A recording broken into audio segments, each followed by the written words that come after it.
Press the bell icon on the YouTube app and never miss another update. Welcome back to civil engineering classes. Hello students, हम लोग इससे पहले जो पढ़ रहे थे वो किंग पोस्ट ट्रस का पार्ट नंबर 1 पढ़े थे और उसमें हमने जो वुड वर्क था वो कंप्लीट कर लिया था। अब इस लेक्चर में हम लोग क्या करेंगे, जो इसका आयरन वर्क बचा है और पेंटिंग वर्क बचा है उसको कंप्लीट करेंगे। चलिए स्टार्ट करते हैं अपने लेक्चर को। आपके सामने जो ये डायग्राम दिख रहा है किंग पोस्ट ट्रस का, किंग पोस्ट ट्रस किस चीज़ों से मिलकर बना था? वुड वर्क यानी लकड़ियों से बना है और आयरन वर्क यानी जो आयरन है उसके जॉइंट हैं, यानी आयरन जॉइंट को जोड़ने के लिए यूज किया गया है। पूरा चीज़ कंस्ट्रक्शन आयरन का नहीं है, पूरा कंस्ट्रक्शन लकड़ी का है, लेकिन जब उसको जोड़ेंगे, जॉइंट को जोड़ेंगे तो वहाँ पर हम लोग जॉइंट पर इस्तेमाल करेंगे क्या चीज़? आयरन। तो देख लेते हैं कि आयरन वर्क में क्या क्या चीज़ें हमने यूज की हुई है। ठीक है, कोई भी एस्टिमेट आप बनाएं तो सबसे पहले उस चीज़ के बारे में सोचें कि उस चीज़ में क्या क्या चीज़ें लग रही है। जैसे किंग पोस्ट ट्रस है तो किंग पोस्ट ट्रस में कौन कौन से एलिमेंट लग रहे हैं या कौन कौन से आप कह सकते हैं पार्ट हैं। पहली बात तो ये है कि ये पता होना चाहिए। दूसरी चीज़ ये है कि आप डायग्राम देखकर है ना ढूंढ सकते हैं कि क्या क्या चीज़ें लगी हुई है। ठीक है, तो अभी तो डायग्राम देख के प्रैक्टिस करिए, फिर आपको खुद याद हो जाएगा कि क्या क्या चीज़ें लगी रहती हैं। जब डायग्राम नहीं देगा तो आपको वो चीज़ें ध्यान में रखनी पड़ेगी। चलिए देखते हैं क्या चीज़ें ध्यान में रखनी पड़ेगी और क्या चीज़ें आपके पास गिवन है। तो आयरन वर्क में हम लोगों के पास जो दिख रहा है यहाँ पे देखिए 3 वे स्ट्रैप है। कौन सा है? 1 2 3 3 वे स्ट्रैप, ये लिखा हुआ आयरन का एक। दूसरा चीज़ यहाँ पर देखिए, ये जो बना हुआ है फ्लैट जो इसमें लगा हुआ है ये भी आयरन स्ट्रैप है, वो है 50/6 mm का। 2 चीज़ें। तीसरा यहाँ पर देखिए कि आयरन स्ट्रैप यहाँ पर भी लिखा हुआ है, ठीक है, और लगा हुआ है क्या है? 50/6 का। चौथी चीज़ यहाँ पर लिखा हुआ एंकर बोल्ट, और बोल्ट हम लोग जानते हैं कि आयरन की आती है। ठीक है, रिवेट हो या बोल्ट हो ये सब आयरन की है। तो एंकर बोल्ट जो लगा हुआ है वो कितने का लगा हुआ है? 20 mm डाया 30 सेंटीमीटर। अब इसके नीचे एंकर प्लेट भी लगा हुआ है, ये 5वीं चीज़ हो गई अपने लिए। तो इस चीज़ों का हम लोग क्या करेंगे, अलग से एस्टिमेट बनाएंगे। जैसे वुड वर्क का बनाए थे पूरा फ्रेम का, उसी तरह आयरन वर्क का भी बनाएंगे। तो सबसे पहले जो जो चीज़ें दिख रही है उस चीज़ों का नाम यहाँ पर साफ साफ क्लियर लिखा हुआ है, उसका डेटा लिखा हुआ है, जैसे 50/6 सारा चीज़ दिया हुआ है। बस हम लोगों को इसको नोट कर लेना है। ठीक है, तो चलिए देखते हैं कैसे करना है।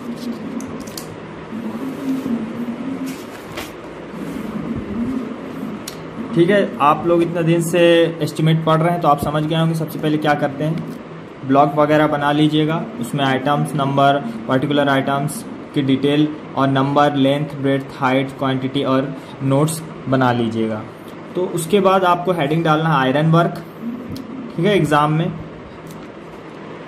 आयरन वर्क, और फिर आयरन वर्क डालने के बाद आपको क्या करना है? फॉर 1 ट्रस, क्योंकि आप पहले 1 ट्रस का निकालिए और फिर जितने ट्रस आपके आए थे, कितने ट्रस आए थे, एक पूरे जो आपको दिख रहा है स्ट्रक्चर, उसमें हम लोगों का जो पिछला सॉल्व किए थे उसमें 4 ट्रस आए थे। तो 4 ट्रस आए थे तो एक का निकाल लेंगे तो 4 से मल्टीप्लाई कर लेंगे तो आ जाएगा आंसर। तो 1 ट्रस में हम लोग स्ट्रैप देख रहे थे, तो स्ट्रैप देखे थे 3 वे स्ट्रैप। तो हम सबसे पहले लिख लेंगे 3 वे स्ट्रैप। कहाँ पर देखे थे उस जगह का नाम लिख देंगे तो ढूंढना और आसान हो जाता है, टीचर के लिए भी आसान हो जाता है चेक करने, और ये सही भी है तरीका लिखने का। तो आप लिख दीजिए कहाँ पर है। देखिए 2 तरीका है, या तो उस जगह का आप नाम जानते हो, नहीं जानते हो तो इतना तो जानते हो कि टॉप है या बॉटम है, लेफ्ट है या राइट है ना, ये लिख सकते हैं। लेकिन अगर आप उस जगह का नाम जानते हो तो बहुत बढ़िया है। देखिए यहाँ पर हम लोगों को क्या दिख रहा है, ये है रिज। क्या है ये? रिज। तो रिज, ठीक है, रिज कुछ नहीं है, जो सबसे ऊंचा पार्ट होता है किसी जगह का उसको रिज कहते हैं। अब ये रिज दिख रहा है तो उस रिज में हम लोग क्या किए हैं, ये वाला राफ्टर, ये वाला राफ्टर, ये राफ्टर, ये राफ्टर, ये सबको ज्वाइंट किए हैं। और ज्वाइंट करने के लिए, ज्वाइंट अच्छे से ज्वाइंट हो जाए उसके लिए हमने आयरन स्ट्रिप का इस्तेमाल किया है। और ये आयरन स्ट्रिप किसको ज्वाइंट कर रहा है? रिज को ज्वाइंट कर रहा है। तो ये रिज को ज्वाइंट कर रहा है, इसलिए ये कहाँ पर है, रिज पर है। तो एट रिज ज्वाइंट भी कह सकते हो, या अगर याद ना आए पेपर एग्जाम में तो आप क्या करना, लिख देना एट टॉप, तो इतना भी क्लियर हो जाएगा सामने वाले को, है ना, इसका नंबर नहीं कटेगा। तो आप एट टॉप भी लिख सकते हो, एट द रिज ज्वाइंट भी लिख सकते हो। अब 50/6 इसकी साइज थी, तो 50/6 यहाँ पर आप दिखा दीजिएगा सेम टू सेम।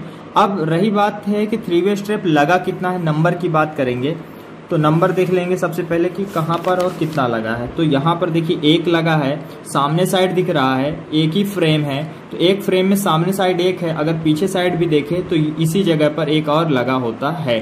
तो कितने हो जाते हैं, 2। तो हमारे नंबर कितने हो गए, 2। तो नंबर में हो गया 2। अब इसकी साइज कितनी है, ठीक है। और हम लोग क्या करेंगे कि लेंथ मेजर फ्रॉम ड्राइंग से लेंथ को क्या कर लेंगे, मेजर कर लेंगे। अब देखिए समझने की बात यह है कि आप मेजर करने जाएंगे तो परफेक्ट मेजरमेंट ड्राइंग से यहाँ पर से तो नहीं आएगी, ठीक है, कि परफेक्ट मेजरमेंट आपकी आ जाए, क्योंकि ये कितना है, 50/6 है, ठीक है।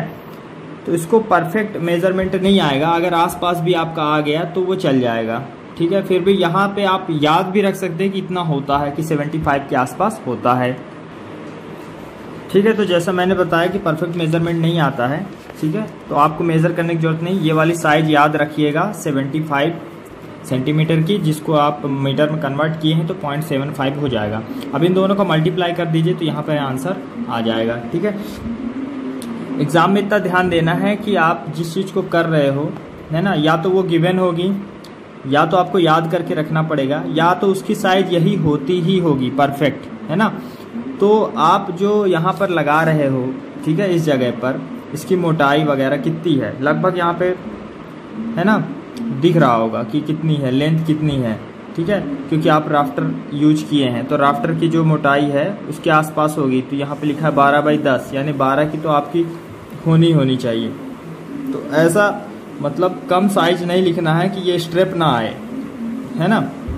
तो पेपर में ध्यान रखिएगा कि साइज थोड़ा बड़ा रहे, ड्राइंग के हिसाब से साइज ना रहे, और रियल लाइफ के हिसाब से जो ओरिजिनल में होता है उसके हिसाब से साइज रहे, है ना।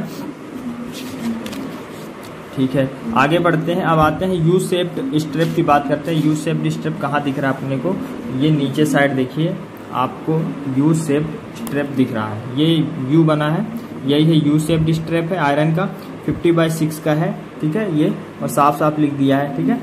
अब इसको भी अपन क्या कर लेंगे, नोट कर लेंगे। और ये कहाँ पे लगा हुआ है, अपन कह सकते हैं किंग पोस्ट जो है उसके बॉटम में लगा हुआ है, ठीक है, किंग पोस्ट के बॉटम में। तो ये देखिए यू शेप्ड और स्ट्रिप फॉर सेंट्रल बॉटम कहिए या किंग पोस्ट के बॉटम में कहिए, at king post bottom joint, ठीक है। तो 50/6 का था, ठीक है। इसकी लेंथ भी देखिए, ये जो लेंथ है मैंने बता दिया है कि लेंथ आप यहाँ से मेजर नहीं कर सकते, ठीक है, परफेक्ट मेजरमेंट नहीं आएगा, ठीक है। तो आपको यहाँ से मेजर भी नहीं करना है, ठीक है। आप अगर यहाँ पर देखेंगे, इसको जोड़ेंगे, है ना, तो इसके आसपास कुछ वैल्यू आ जाएगी, ठीक है। इसकी मोटाई कितनी, 12 है, फिर यहाँ से यहाँ तक कितना है, 15 है ना, और फिर उसके बाद यहाँ बचा कितना। तो कुल मिला के आप इसको ना करिएगा, लगभग एक वैल्यू रख लीजिएगा, याद रख लीजिएगा कि यही होता है, यही करना पड़ेगा, क्योंकि इतनी लेंथ आ जाएगी यू शेप्ड को यूज करने में, ठीक है। तो ये वाला डेटा आप याद कर लीजिएगा, 1.3 मीटर का होता है। अब आते heel strap inverted U shape की बात करते हैं। हील की बात कर रहा है, हील का मतलब क्या होता है, ठीक है। देखिए यहाँ पर ये हील हो जाएगा आपका, जूते की हील कहाँ होती है, ठीक है, कोने में नीचे, तो बस यही है नीचे कोने में। तो ये है आपका 50/6, सेम जैसा कि वो था।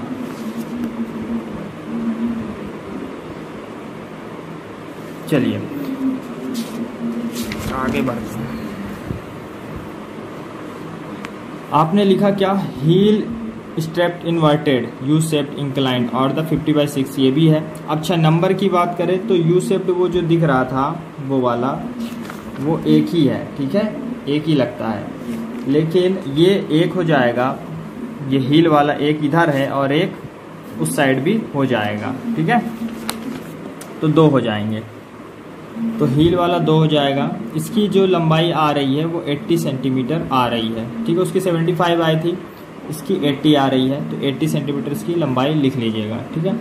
तो अब इसके बाद क्या करना है, आपको सबका मल्टीप्लाई करके सामने रखना है, जो भी आ गया है फिर इसको टोटल कर देना है। टोटल करने के बाद इसका एट द रेट जो आया हुआ है वो किसका आया हुआ है, MS फ्लैट का। किसका आया हुआ है, MS फ्लैट।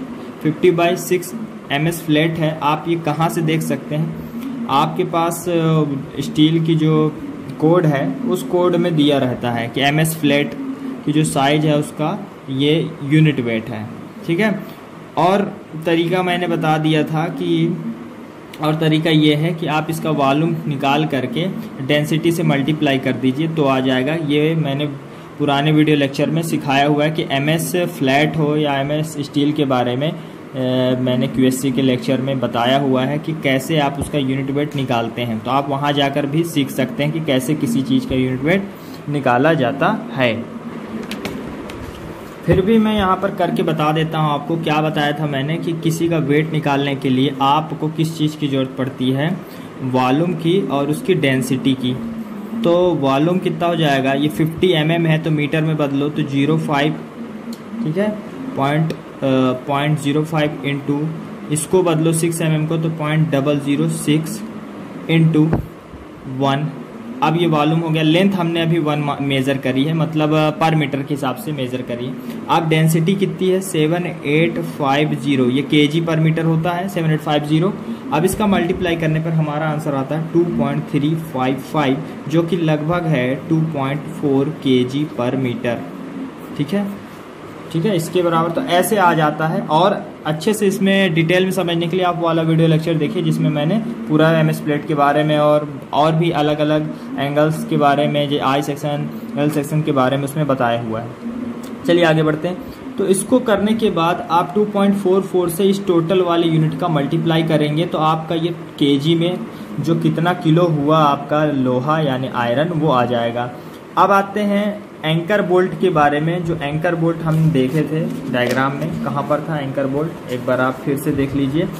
एंकर बोल्ट हमारा यहाँ पर लगता है, ये दिख रहा है, ये चीज़ें, ये एंकर बोल्ट है, ठीक है। एंकर बोल्ट लिखा हुआ है साफ साफ। 20 mm का डाया है, 30 सेंटीमीटर की इसकी लंबाई है, लेंथ है। तो 20 mm का डाया है, ठीक है। आ जाते हैं तो लिखा है कि एंकर बोल्ट लिखना है आपको हेडिंग में, 20 mm dia at the rate 2.47 kg per metre. देखिए कभी कभी ये होता है कि बोलता है कि आप उसके सारे वर्क करिए, iron work, painting work, would work. कभी कभी खुद से लिख के दे देता है कि आयरन वर्क में क्या क्या करना है और क्या क्या नहीं करना है, यानी जो जो करना होता है लिख देता है कि इतने बार सॉल्व करिए। और कभी कभी नहीं देता है, तो आप पूरा पढ़िए, ठीक है। जब दे देगा कि ये सॉल्व करना है तो वो चीज़ आप हेडिंग में लिख सकते हैं। जैसे एंकर बोल्ट उसमें लिख के दे दिया कि एंकर बोल्ट भी निकालना है, हील स्टेप भी निकालना है, तो एंकर बोल्ट आप वहाँ से पा जाएंगे।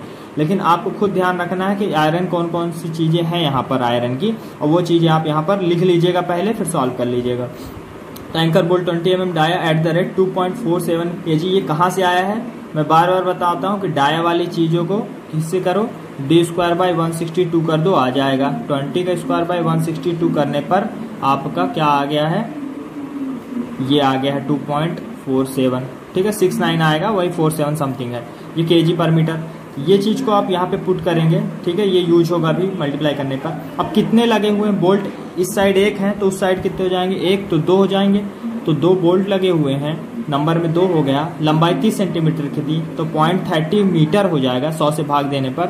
और उसके बाद इन दोनों को मल्टीप्लाई कर दीजिए, तो मल्टीप्लाई करने पर आपका आता है 0.60। और फिर एट द रेट जो आपका kg आया kg पर मीटर, तो उसमें लेंथ का मल्टीप्लाई kg पर मीटर से करने पर आपका 1.48 kg ये आंसर निकल के आता है। अब आते हेड नट की बात करते हैं। देखिए आप बोल्ट लगा रहे हैं तो उसमें क्या होता है, नट भी होता है।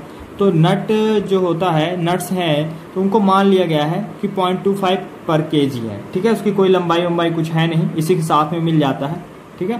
तो इसको ले लिया गया 0.25 kg पर kg, है ना। तो ये कितने हो जाएंगे, अगर जितने बोल्ट होंगे उतने ही नट हो जाएंगे। 2 और लंबाई और कुछ होता है नहीं, क्योंकि इतना कम होता है कि उसको कंसीडर नहीं किया जाता, ठीक है। अब आगे बढ़ते हैं। तो यहाँ पर डैश डैश करने का मकसद ये है कि जिसकी लंबाई या चौड़ाई जो 5 सेंटीमीटर से कम होगी उसको नहीं कंसीडर करते हैं, तो ये नहीं कंसीडर किया जाता है। फिर उसके बाद 2 और इसकी मल्टीप्लाई कर देंगे इससे, और जो आ जाएगा ये आपका केजी हो जाएगा। आगे बढ़ेंगे। अब एंकर वाशर की बात करेंगे तो एंकर वाशर कुछ नहीं है, ये जो एंकर प्लेट आपका लिख के दिया हुआ है क्वेश्चन में, एंकर प्लेट यही आपका एंकर वाशर है, और लिखा हुआ है 8 सेंटीमीटर 8 सेंटीमीटर 8 mm, यानी थिक 8 mm है, और 8/8 के क्या है सेंटीमीटर का है इसके जो क्रॉस सेक्शन है। तो देखिए थिकनेस 8 की हो गई एट द रेट, अब जब 8 का है तो आप निकाल लीजिए, है ना। 8 की ये क्या है, फ्लैट है, ठीक है, समझिएगा, वाशर नहीं गोल है, ठीक है, तो आप इसको निकाल सकते हैं। तो 62 पॉइंट कितना हो गया, 8 हो गया। तो यहाँ पर एंकर वाशर जो साइज दे दिया था 8 centimetre by 8 centimetre into 8 mm का थिकनेस, ये हमारा बन जाएगा वॉल्यूम, और इसमें डेंसिटी का मल्टीप्लाई कर देंगे तो टोटल 1 के लिए आ जाएगा, फिर 2 से मल्टीप्लाई कर देंगे तो टोटल के लिए आ जाएगा। आप 62.8 kg पर स्क्वायर मीटर अगर ध्यान नहीं आता है तो कोई ज़रूरत नहीं है, आप डायरेक्ट ये वाला जो मैंने फार्मूला बता दिया है सभी के लिए कि आपको वेट निकालने का फार्मूला क्या है वो ध्यान रखिएगा। तो वेट निकालने का जो फार्मूला है, आप सबसे पहले वॉल्यूम रखिए और डेंसिटी रखिए। तो वॉल्यूम क्या हो रहा है 8/8 का है, तो 8 सेंटीमीटर को मीटर में बदलेंगे तो 0.8 ये 8/8 हो गया, और 8 mm की थिकनेस है तो 0.008 ये हो गया वॉल्यूम। अब इसमें डेंसिटी 7850 को मल्टीप्लाई कर दीजिए, ये हो जाएगा सिंगल के लिए आ रहा है, कितना आ रहा है सिंगल के लिए, मैं कैलसी से करके आपको दिखा देता हूँ, ठीक है। ये हो जाएगा आपका 0.08 multiply 0.08 multiplied 0.008 multiplied 7850। This is single, किसके लिए, सिंगल बोल्ट के वाशर के लिए 0.40192। अब हमारे पास पता है कि संख्या में 2 है वाशर, क्योंकि बोल्ट भी 2 है, तो मल्टीप्लाई कर देंगे 2 से, तो ये जितना निकल के आ रहा है वही चीज़ वहाँ पर हम लोग क्या कर देंगे, पुट कर देंगे। तो आंसर मल्टीप्लाइड बाई 2 0.0384, ठीक है, लगभग ये बन जाएगा 0.81। तो आप यहाँ पर लिखा है 0.81 की जगह 0.82 लिखा है, क्योंकि ये परफेक्ट 62.8 से किया हुआ है, ठीक है। तो ये आपको ना बने एग्जाम में, तो कोई ज़रूरत नहीं है ये सब करने की, आप ऐसे कर सकते हैं, ठीक है। तो इसको आप पुट कर दीजिएगा यहाँ पर, तो आंसर आ जाएगा आपका, ठीक है। इसको रखने के बाद आपका जितने भी आयरन वर्क थे वो कंप्लीट होते हैं, और आयरन वर्क कंप्लीट जब हो जाए तो आप उसका टोटल कर दीजिएगा, जितने भी अभी ऊपर से करते आए हैं, और टोटल करने के बाद ये 1 ट्रस के लिए था, 4 ट्रस के लिए लाना था, तो 4 से मल्टीप्लाई कर दीजिए, ठीक है। मल्टीप्लाई करने के बाद ये आपका ये टोटल आयरन वर्क निकल के आता है 53.44, ठीक है। हाँ, अब आते हैं नीचे, जो कि है अपना रूफ, कौन सा, टाइल्ड, ठीक है, उसमें टाइल लगा है और टाइल्ड रिज भी है, और एसी प्लेन सीट लगी हुई है। तो टाइल्ड रूफ जो किया गया है ना, वो कहाँ किया गया है ये ध्यान रखेंगे। चलिए तो देख लेते हैं। पहली बात ये है कि जो टाइल्ड करेंगे वो पूरे सरफेस पे करेंगे। अब देखिए ये वाले डायग्राम से आप समझेंगे कि टाइल्ड हम लोग ये पूरे में करेंगे ऐसे इस साइड, और पूरे में इस साइड भी करेंगे। तो हमारा जो ये वाला स्पान का लेंथ है ये, और ये अगर ये पूरा आपको एरिया पता चल जाए और इधर का एरिया पता चल जाए, तो आप बता सकते हैं ना कि टाइल्स का एरिया कितना होगा। जितना यही एरिया होगा उतना टाइल्स का एरिया होगा, ठीक है। तो इसको आप डायग्राम की सहायता से समझ चुके हैं। अब यहाँ देखिए, आप अपने को एक साइज दी हुई है 4.1 की, तो अपने पास ये वाला मिल जाएगा 4.1। अब इधर वाली लेंथ की बात मैं करूँगा, तो जितना बैटन ये लगा हुआ है जो उस साइड जा रहा है, ठीक है, इस डायग्राम में देख लीजिए, जो ये जा रहा है उतनी लेंथ आपकी टाइल्स की रहेगी। बस हम लोग थोड़ा सा 10-10 सेंटीमीटर का बियरिंग ले लेते हैं, वो ज़्यादा रहता है। 10 आगे और 10 किस साइड, इस साइड, पीछे साइड, वो ज़्यादा रहेगा, वो बियरिंग कहला जाता है, ठीक है। ठीक है, बाहर निकालते हैं हम लोग थोड़ा सा। तो वो करेंगे तो अपना जो साइज़ था सबसे पहले लिख लेंगे tile roof excluding batten, batten नहीं ले रहे हैं, सिर्फ रूफ ले रहे हैं टाइल की। और कितने साइड हो गए, 2 साइड में लग रहे हैं ना, एक इस साइड देखे आपने लेफ्ट में, एक राइट में, जो मैंने दिखाया, फिर से देख लीजिए आप, एक इधर और एक इधर, ठीक है, 2।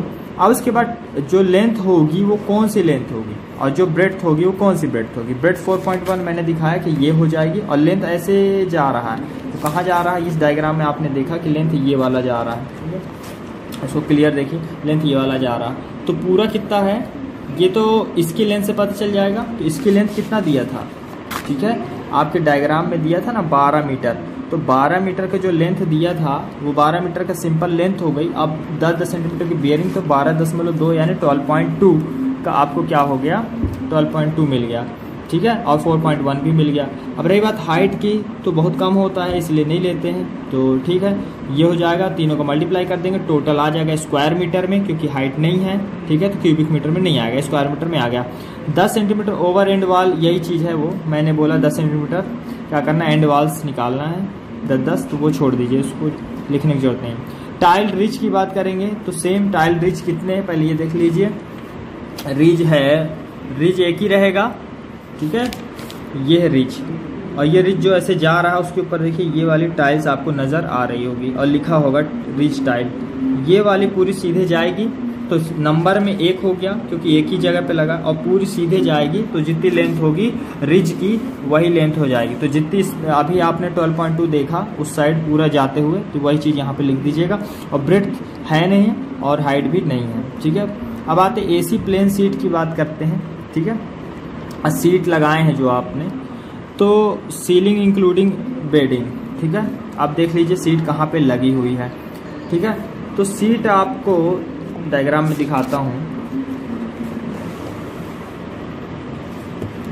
ये वाले डायग्राम में देख लीजिए, ठीक है, ये जो है ये वाला लेंथ, ये पूरा यहाँ से यहाँ तक और पूरा यहाँ से यहाँ तक, ये पूरा ऐसे लगेगा नीचे साइड, ठीक है,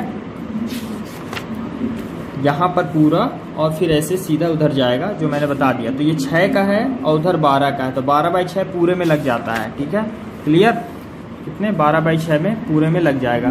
तो ये लिखेंगे आप, सीलिंग इंक्लूडिंग बेडिंग लिखा हुआ है, ये लिख लेंगे, AC प्लेन सीट 12/6 में लग जाएगा, और इसका एरिया ये आ जाता है, ठीक है।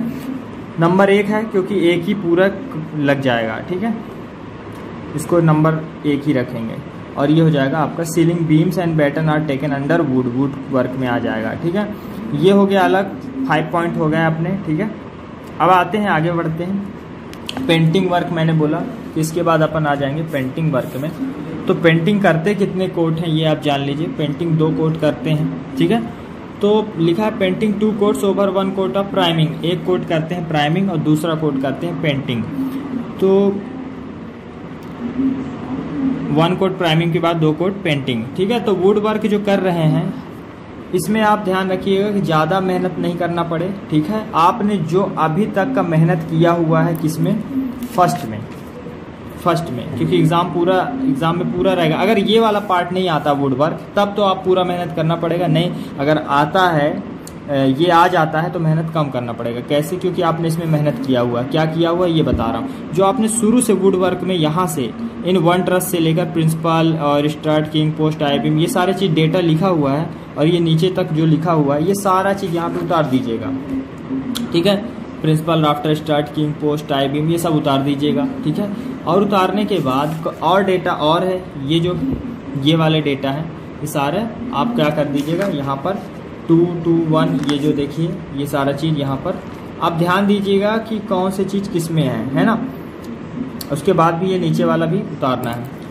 अब ये आते हैं 3.5, प्रिंसिपल राफ्टर की बात की गई, 2, 3.5 ये उतार दिए। अब यहाँ पे अपन सॉल्व करेंगे, बताऊंगा क्या चीज़ है। स्ट्रट, फिर स्ट्रट आते हैं 10 वाला जो कि 2, 1.56 है, 2, 1.56, ऐसा करके आपको उतारना है, ठीक है। तो जो रहा पहले वाले में किए थे, principal rafter, strut, king post, I beam, उसकी लेंथ, और जो मैं अगर अभी यहाँ पर आप नए हैं, इस सेकंड वाले लेक्चर में आप नए हैं, तो पहले फर्स्ट वाला लेक्चर देखिएगा, तब यहाँ पर आइएगा, ताकि आपको समझ में आ जाएगा कि ये कैसे आए हैं सबकी लेंथ वगैरह, है ना, और नंबर कैसे आया, मैंने फर्स्ट में समझा दिया है। बस वहाँ से आप इसको उतारने के बाद एग्ज़ाम पेपर में अब आपकी बारी रहेगी ये ब्रेड्थ और हाइट वाला।